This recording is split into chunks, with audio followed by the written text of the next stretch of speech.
Boa noite, boa noite, boa noite. Aqui a pontualidade é britânica. Vamos começar, gente. Vamos fazer a nossa live hoje. Deixar os colegas irem entrando aí. Vamos nos aquecendo.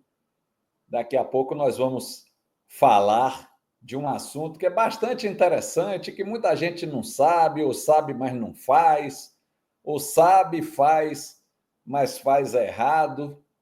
Eu queria que você fosse escrevendo aí no LinkedIn ou no Instagram onde você está nesse mundão de meu Deus. Em que cidade, ou se for fora do Brasil, em que país você está.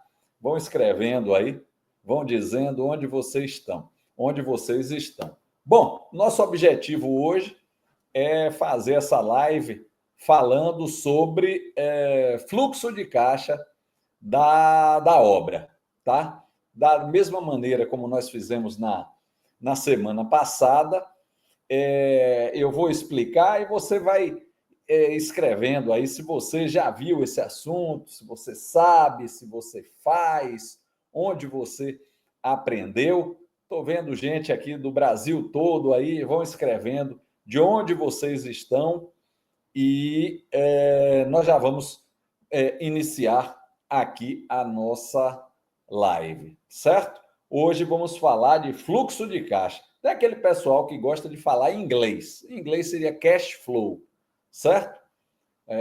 Tem gente aí que só gosta de expressões inglesas, aí no caso seria o cash flow.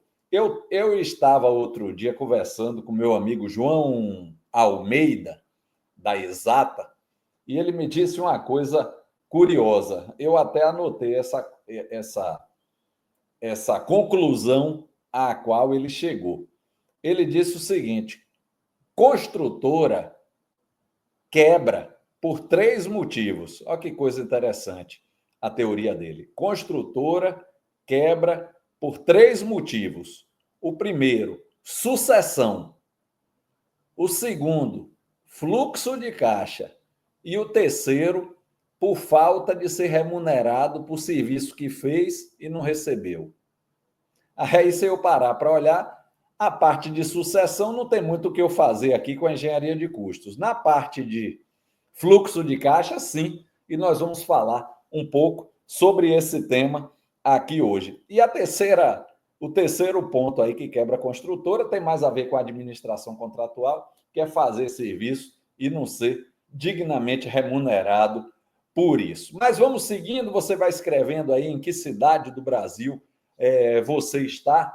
E eu queria lhe perguntar o seguinte: você vai sentar aí no computador com o programa que for, com o programa que for. Aliás, se você quiser entrar num grupo que eu criei na semana passada, chamado Gestão de Obras, já tem quase 500 engenheiros aqui e nós já levantamos aqui uma dúzia de programas de orçamento que são utilizados por esses engenheiros. Depois, se você quiser, vá ali no link da bio que você vai poder entrar nesse grupo aí. Mas vamos lá. Você sentou aí na frente do computador e você orçou uma obra. Pode ser uma estrada, pode ser uma estação de tratamento de esgoto, pode ser a construção de um hospital, pode ser uma boutique num shopping center, ou pode ser um parque de energia eólica. Bom, quando você faz o orçamento, perceba que quando você chega naquele número, aquele é um número instantâneo. Aquele é o número que custaria a obra feita em um dia. Então, quando nós pegamos e fazemos assim, vamos pegar um caso hipotético aqui. Eu orcei a obra por 90 e o meu preço de venda é 100, ok? Custo é 90, a venda é 100. Você vai ter aí esses 10, que é o lucro, ok? 10 num universo de 100, que é o seu preço de venda. Você olha para o valor do contrato e diz, pô, beleza, eu vou tirar 10 desses 100, que é o meu contrato. Mas você concorda que quando você orça esse 10 e o 100, estão na estaca zero. E à medida que eu vou fazendo a obra, esse lucro não vai pingando no bolso do construtor na mesma razão que os serviços vão andando. Ou seja, em 1/3 da obra, você não tem 1/3 do lucro. Em metade da obra, você não tem metade do lucro, né? Se você olhar essa obra que vai ter um custo de 90, um preço de venda de 100 para sobrar 10, ela passa por uma jornada em que eu tenho um grande desencaixe. Esse é o termo que o pessoal aí financeiro gosta de usar. Eu tenho um grande descompasso. Esse é o termo que eu utilizo aqui. Eu tenho uma grande defasagem. Esse é o termo que os escritores gostam de usar. Entre custo e receita. Entre saída de dinheiro e entrada de dinheiro. E se o orçamentista, o gestor da obra, não pensa nisso, não faz essa projeção do fluxo de caixa, então é eu pegar o meu orçamento e distribuir no tempo. Então, muitas vezes a obra foi bem orçada, 100, e ela vai dar 10 de lucro, mas a construtora se perde no meio do caminho. É aquilo que meu pai diz, o cara morre de fome com a boca cheia. Ele tem um contrato que vai dar um bom retorno, que vai dar um lucro de 10%, mas ele não parou para olhar como será a vida financeira da obra ao longo daquele ano, supondo que a obra vá durar 1 ano. Então, eu quero que você me diga aí se você sabe qual é a diferença entre regime de caixa e regime de competência. Apenas coloque aí sim ou não. Sim, eu sei o que é regime de caixa e regime de competência, e não, eu não sei. Na verdade, essa resposta aí vai me mostrar se você está por dentro, mais ou menos, desse assunto chamado fluxo de caixa da obra. Então, por favor, vão respondendo sim, se você já ouviu falar aí do que regime de caixa e regime de competência. Porque muitas vezes eu chego na obra, eu sou o rei das perguntas tolas. Eu chego aqui na obra e pergunto o seguinte: eu queria ver o custo da obra. Aí o engenheiro grita para alguém: ô fulano, entre aí no SAP e puxe aqui o contas a pagar, ou puxe aqui o custo incorrido, me faça aquele relatório. Normalmente, essa resposta não é o que eu estou pedindo, porque ele está misturando o que é custo, que é regime de competência, ou que é regime de competência, com desembolso, que é regime de caixa. Então, vamos, se você tiver um lápis ou uma caneta, vai ajudar. Vamos fazer uma conta de uma obra extremamente simples aqui. Essa obra só tem um serviço, beleza? É uma obra, você foi contratado para fazer uma vala, poxa, daqui até de Salvador para Feira de Santana, uma vala. Você só vai fazer isso, ok? Você orçou essa vala, vamos nos acostumando com os números, e aí você vai entender qual é a diferença entre custo, desembolso, receita e ingresso, para aí você entender o que é regime de caixa, regime de competência, cronograma financeiro, cronograma econômico. Aliás, quando a gente pega aí um edital de licitação e diz assim, o proponente deverá entregar o cronograma físico-financeiro. Esse termo está errado. Vocês já pararam para perceber? Daqui a pouco eu explico melhor isso aí. Mas vamos então seguir. Essa minha obra tem um serviço que eu orcei por 200. Joia? Eu orcei aqui, peguei o banco de dados, o Sinap, o Cicro, o Orce, a CEINFRA do Ceará, montei minha composição, deu que esse serviço vai custar 200. Joia? E eu vou vender esse serviço por 240. Eu vou querer 20% de resultado nessa obra. Ok? Meu serviço vai ser 200 e eu vou vender por 240. Até aí, tudo bem? Bote o dedinho aí se estiver tudo bem.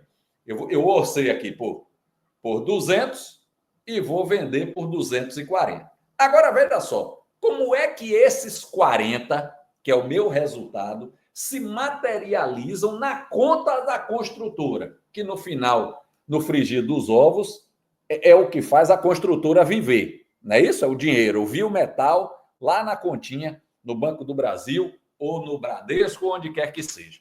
Olha só, eu quero ver como é que esse 40 vai se materializar, porque não é por acaso. No primeiro dia 40, nem no último dia 40, nem é linear. Como é que esse dinheiro, então, vai parar na conta do construtor? Então, essa obra, o planejador da construtora disse lá que essa obra vai ser feita em 2 meses. Então, vamos pegando os números. O serviço é 200, vai ser feito em 2 meses, ok? Então, e eu vou fazer a mesma quantidade no mês 1 e no mês 2. Então, vamos batizando aqui os termos para você entender o que é caixa, o que é competência, o que é econômico e o que é financeiro. Muito bem, eu vou fazer esse serviço que me custa 200 em 2 meses. Então, vamos botar o primeiro nome aí, custo. Custo vai ser 100 no primeiro mês, 100 no segundo mês. Beleza? Custo. O que é custo? É uma obrigação. É quanto o construtor terá de obrigação ao executar aquele serviço. Veja que isso não tem nada a ver com a época em que o dinheiro vai sair da conta da construtora. Eu estou falando aqui de fato gerador. É o mês em que o serviço aconteceu, o custo daquele serviço está ali. Então, no primeiro mês, eu vou ter um custo de 100, no segundo mês, eu vou ter um custo de 100. Essa é uma análise econômica, porque eu não estou olhando para a conta do banco, eu estou olhando para haveres e deveres. Tem algum contador aí? Contador fala assim: haveres e deveres. É quanto eu tenho de obrigação e quanto eu tenho de crédito. Então, olha só, meu custo vai ser 100 no primeiro mês, 100 no segundo mês. Bota o dedinho aí, o joinha, se você está entendendo. Eu agora vou fazer o seguinte: o que estão me pedindo na licitação? Me faça o cronograma físico-financeiro. Eu só tenho um serviço que está sendo feito dois meses aqui, né? Então, a minha medição, como o meu serviço é 200, eu estou vendendo por 240, a minha medição no primeiro mês vai ser 120, no segundo mês também 120, certo? Porque a minha medição é aqueles 20% acima do custo. Então, no primeiro mês, eu tenho 100 de custo, 120 de crédito, certo? De crédito. Eu tenho um ativo, olha o contador aí, eu tenho um ativo de 120, beleza? No segundo mês, eu também tenho 100 de custo e 120 de medição. Pronto. A análise econômica morreu aqui, certo? Se eu tiver um contador aqui do meu lado, qual é o resultado da obra no primeiro mês, economicamente? 100 de custo, 120 de medição, de crédito. Deu 20. No segundo mês, 20 e 20. Esse aqui é o regime de competência. Por que o nome competência? Porque é o mês ao qual está competindo aquele custo e aquele direito, ok? Competência no sentido de relação. A que mês compete esse dinheiro? Então, isso aqui, eu não estou mexendo com caixa, eu estou mexendo com econômico, que é o competência. Econômico, competência. Agora, vamos entrar na vida da obra, do empresário, do gestor, do cara que está com talão de cheque. Porra, esse exemplo aí é de velho. O cara que está com o Pix, pronto, melhorou. Ou com o botão lá no ERP para apertar o pagamento. Vamos pegar aquele meu custo Lembrou que o custo é 100 no primeiro mês, 100 no segundo? E vamos agora dar uma pitada de realidade nesse número. Vamos supor que esse serviço seja metade mão de obra e metade material. E eu compro para pagar o material no mês seguinte, certo? Eu compro para pagar o material no mês seguinte. Então, olhe só, embora o meu custo seja 100, vamos botar um novo nome agora, um novo parâmetro, que é o desembolso. O desembolso, beleza? Aquele meu custo de 100 me deu um desembolso só de 50 no primeiro mês, que é a folha do meu pessoal. Joia? Bota o joinha aí se você estiver entendendo.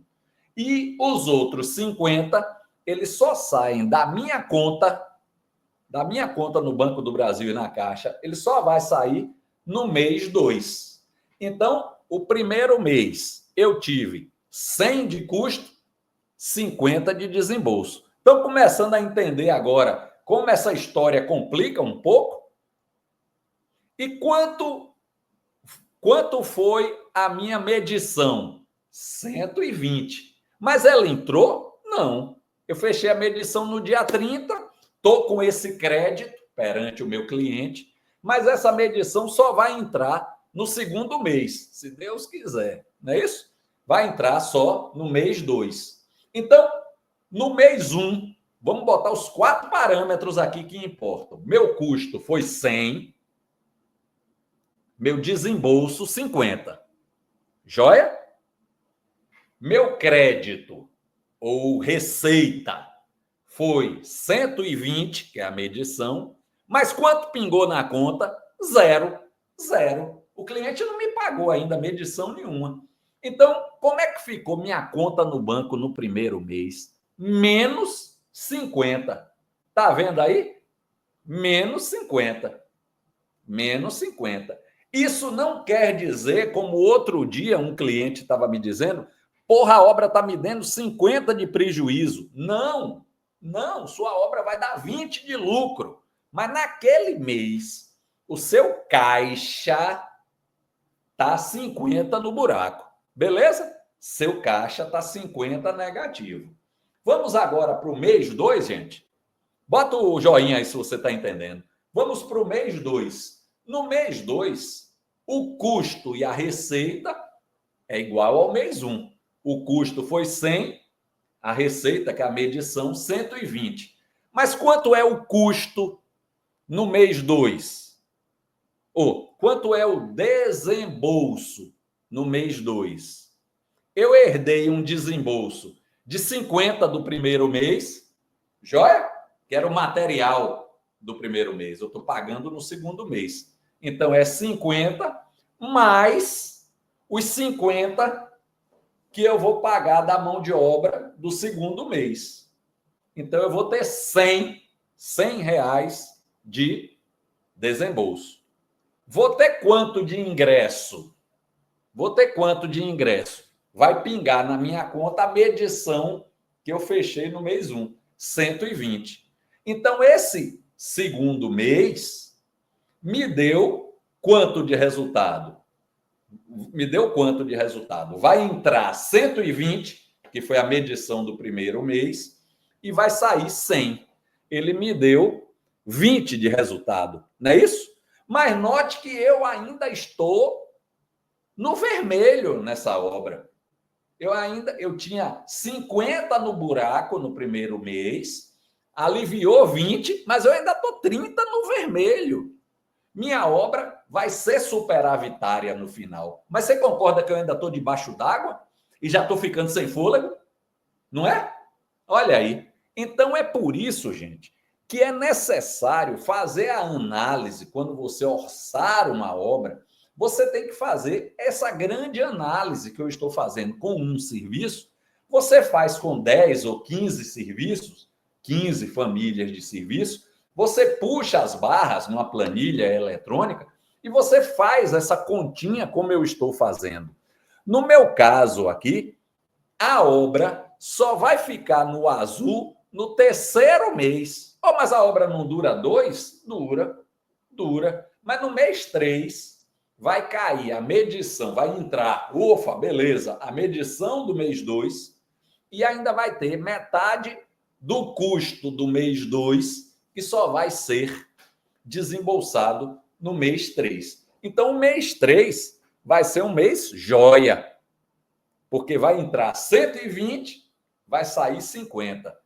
Vai entrar 70, como eu estava 30 no buraco, agora eu botei a cabeça para fora da água e os meus R$ 40 de lucro vão se materializar, nesse caso hipotético, somente depois da obra. Que coisa doida!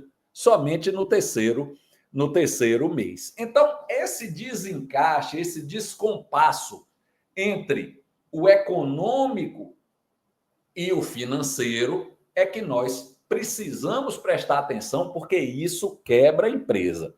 Como diz meu amigo João Almeida, o que quebra a empresa são 3 coisas: sucessão, fluxo de caixa e fazer serviço e não cobrar do cliente. O primeiro tem a ver com a parte societária, o segundo é engenharia de custo e o terceiro é administração contratual. Nessa questão do fluxo de caixa, quando você faz para uma obra, ao longo de vários meses, o maior valor negativo que o seu caixa vai ter se chama exposição. Exposure, em inglês. Exposição. Que é o seguinte: quanto eu estou exposto em caixa. Ou seja, qual é o maior valor negativo que a minha conta vai ter. Quando eu trabalhava na Odebrecht, veja que coisa interessante isso aqui. Esse número era feito. Peraí, daqui a pouco eu falo de como era lá. O que eu quero dizer é o seguinte: quando você faz esse fluxo de caixa na planilha e você vê que a sua obra vai ficar no vermelho, como é que você resolve isso aí? Uma coisa pode ser: eu vou tirar dinheiro que eu tenho lá no banco.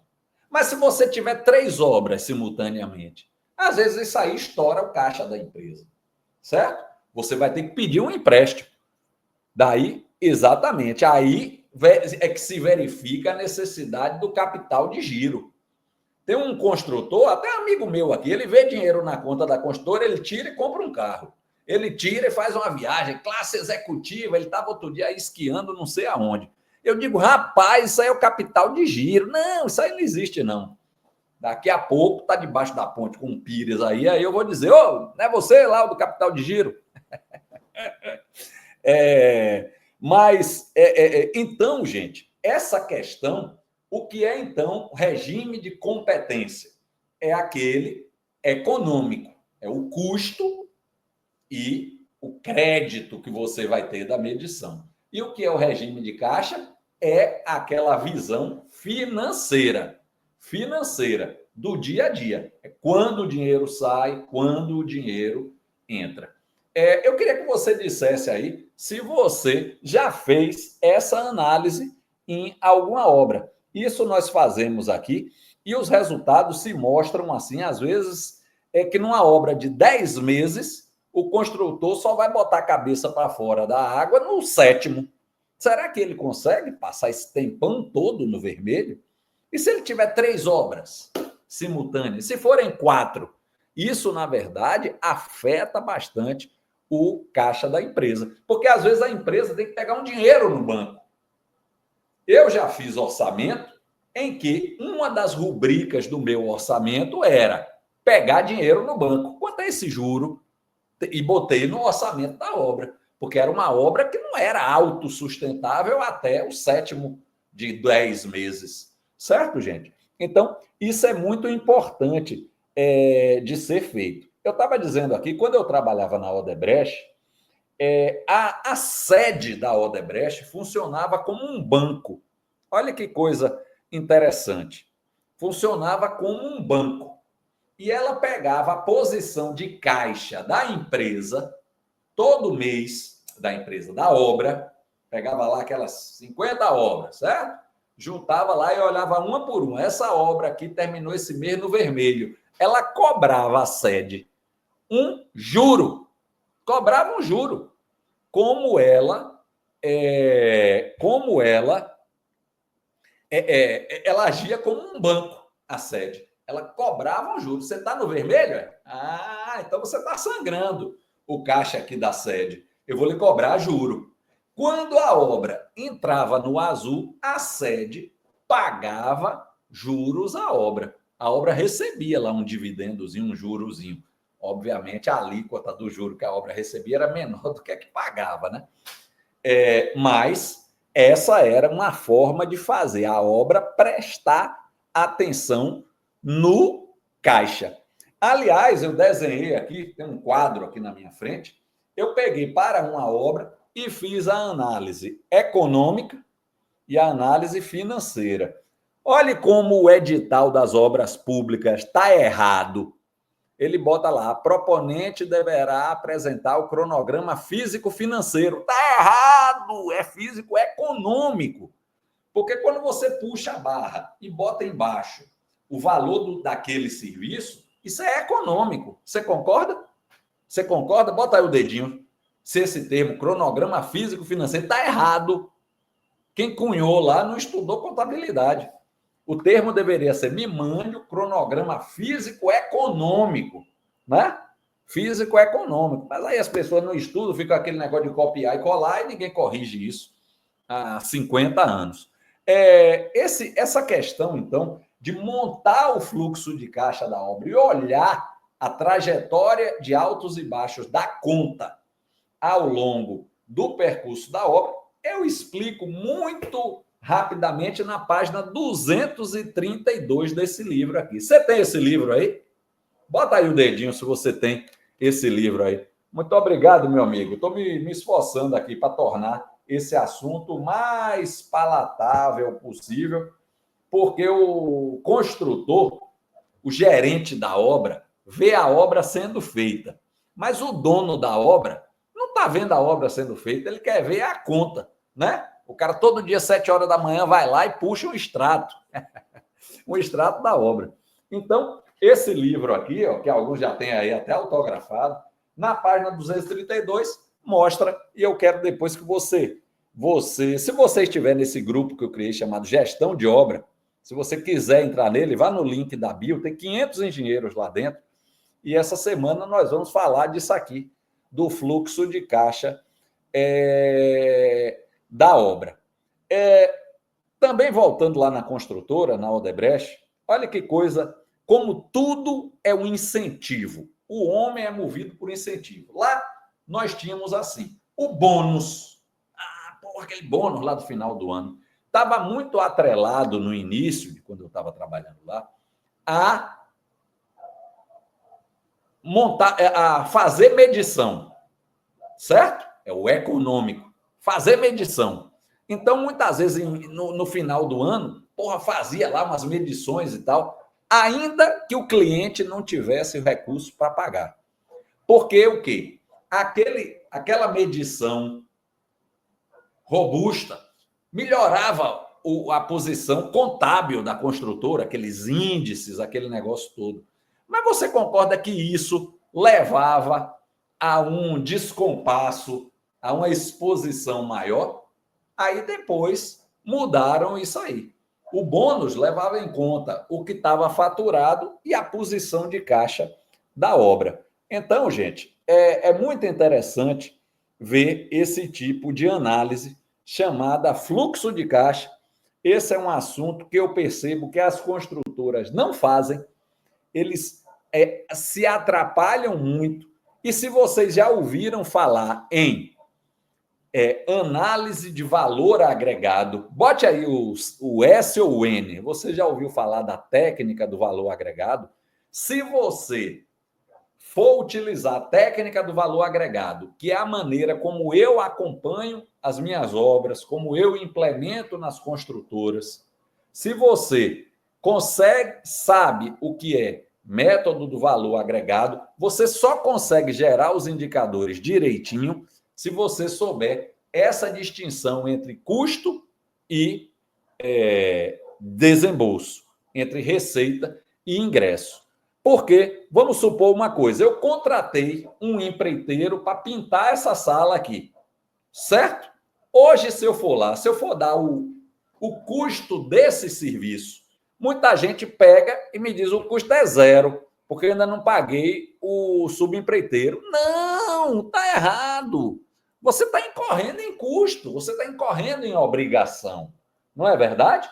Você pintou metade da sala, quanto é o contrato do subempreiteiro? Você já tem essa obrigação. Então, isso aí já é custo, embora você só vá pagar ao empreiteiro no mês que vem. E se você pedir essa informação na construtora, as pessoas se atrapalham todas, se atrapalham bastante, porque vai lá e tira do SAP um relatório financeiro. Não, tá tudo errado. Ou então o contrário, você recebeu um adiantamento do cliente, você joga no custo lá do serviço e diz, porra, esse mês eu estou bombando aqui na fundação. Não, o adiantamento é bom financeiro, o econômico é o quê? Qual foi o custo que você orçou a sua fundação?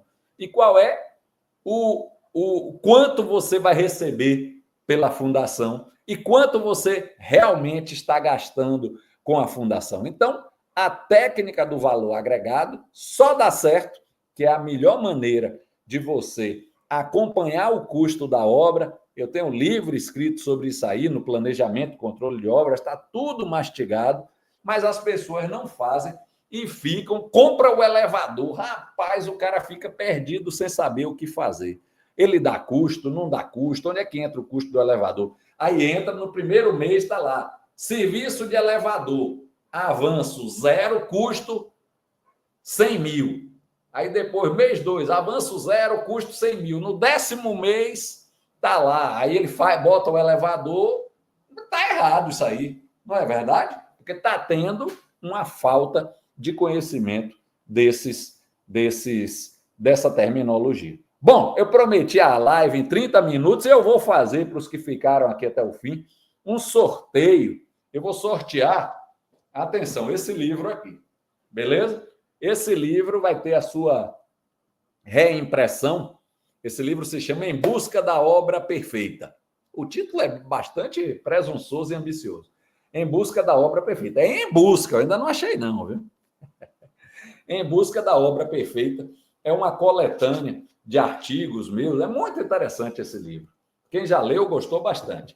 E esse livro, a partir da semana que vem, ele vai estar disponível para venda e eu vou fazer um sorteio desse livro agora. Como eu sempre faço aí, eu vou fazer da seguinte maneira. Eu vou pegar aqui o aniversário de um engenheiro que eu admiro bastante, que é meu pai, se chama Aldo também. Então, doutor Aldo Pai faz aniversário no dia 19 de julho. 19 de julho. 19 de julho, 7, mês 7. 19 de julho. Então, coloque aí qual é o dia do seu aniversário e quem fizer aniversário mais perto do dia 19 de julho vai ganhar esse livro aqui. Você que está assistindo pelo LinkedIn, você pelo Instagram, vá mandando aí. Não, só bote o dia se for em julho, né? Não adianta botar novembro, fevereiro, janeiro, porque não vai ganhar. Pronto, a gente já está aí com 17. Só bote se você for de julho, porque a probabilidade de você ganhar com outro mês é baixíssima. Então, já tem ali 22 de julho. Esse é o que está ganhando aí por enquanto. Então, produção do programa, vai olhando aqui. Só coloque, por favor, se você for de julho. Porque se você for de novembro, você não vai ganhar com o devido respeito. Certo, gente? Bom, já tem 2 de 22 de julho aí. Eu queria ir agradecendo a vocês que participaram dessa live. E a primeira live que eu fiz, quer dizer, primeira dessa série agora, semana passada, já está no meu canal no YouTube, já está no perfil no Instagram, já está no LinkedIn, está em tudo quanto é lugar. Bom, Marco Antônio Pinheiro, eu acho que agora não ganha, não, não perde, não. Não é só se alguém fizer aniversário junto com meu pai no dia 19 de julho. Ganhou, então, aqui, eu acho. Ô, pessoal, dê uma olhada aí quem é que ganhou e depois o que ganhou faz contato aí pelo perfil do Instagram, que o pessoal me avisa o endereço e eu faço uma dedicatória. Bom, vamos chegando no final aqui. O próximo livro. Tem alguma coisa aí sendo já em gestação. Em breve vai sair algumas outras coisas aí. É porque eu parei para escrever outras coisas, né? Eu fiz um livro de sonetos, depois tenho um livro de crônicas. Estava também fazendo aqui uma outra coisa, que eram umas besteiras aqui, mas em breve vai ter mais livro aí na área. Estou vendo alunos aqui, leitores, ex-colegas, pessoal que já fez mentoria comigo, ou seja, nós vamos fazendo amigos aí a cada semana, em todos os lugares do Brasil e de fora do Brasil. Beleza? Vocês gostaram? Espero que tenha sido útil, espero que tenha sido interessante. Vão lá nos livros, sempre nos meus livros, tem alguma coisa que eu trago aqui nessas lives. Tem gente até de Portugal aí que entrou, mas entrou meio atrasado aí. Então, vamos chegando ao final. Eu queria me despedir de vocês. Um grande abraço, saúde, sucesso. Depois, aquele que ganhou aí o livro, aquele que faz aniversário mais perto de 19 de outubro, 19 de julho, dia de meu pai, 19 de julho, ganha o livro. Joia? Semana que vem nós nos reencontraremos, outra live, outro assunto e outra maneira de eu me encontrar com vocês e de nós estreitarmos esse contato. O bom é contato presencial, mas a live permite chegar nesse mundo todo aí. Um grande abraço, gente. Obrigado pela atenção, obrigado pelo carinho, obrigado pelos comentários elogiosos aqui. Essa é uma maneira de eu continuar motivado aí. Beleza? Valeu. Tem até um abraço lá de Portugal. Eu quero ir aí em Portugal fazer palestra aí para o grupo de portugueses, certo? Você pode me ajudar nisso aí. Grande abraço, gente. Saúde e sucesso. Obrigado.